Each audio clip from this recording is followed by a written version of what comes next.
সুনামগঞ্জের শান্তিগঞ্জে পূর্ব ঘোষণা দিয়ে সংঘর্ষে জড়ালো আওয়ামী লীগ ও বিএনপি। এতে আহত হয়েছে অর্ধ শতাধিক। সকালে উপজেলার ঠাকুরভোগ গ্রামের ৬ হালের মাঠে এই ঘটনা ঘটে।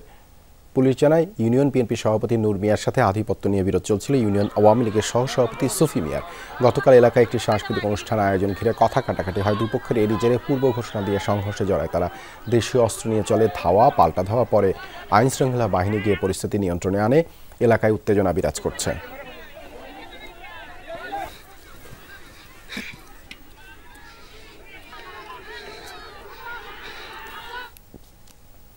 এ বিষয়ে আরও জানাতে সুনামগঞ্জ থেকে যুক্ত হচ্ছেন সহকর্মী সোহানুর রহমান।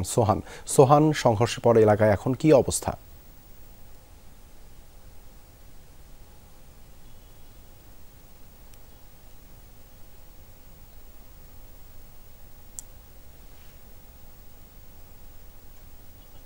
শান্তিগঞ্জে পূর্ব বিরোধ এবং আধিপত্য বিস্তার নিয়ে ঘটনা ঘটেছে। মূলত সংঘর্ষটির শুরু হচ্ছে বিগত উপজেলা পরিষদ নির্বাচনে। সেই নির্বাচনে সাবেক পরিকল্পনা মন্ত্রী এম এ মান্নানের ছেলে সাদাত মান্নান অংশ নিয়েছিলেন এবং পূর্ব শান্তিগঞ্জ উপজেলার মানুষ সেই মন্ত্রীর ছেলের পক্ষে কাজ করেছেন। কিন্তু এই যে ঘটনা ঘটেছে, সেই ঘটনার এক পক্ষের লোক অভিযোগ করেছেন যে বিএনপির পক্ষে যারা ছিলেন তারা অভিযোগ করছেন যে সাদাত মান্নানের পক্ষে কাজ না করায় স্থানীয় আওয়ামী লীগ সহসভাপতি সুফি মিয়ার সাথে দীর্ঘদিন ধরেই তাদের বিরোধ চলছিল।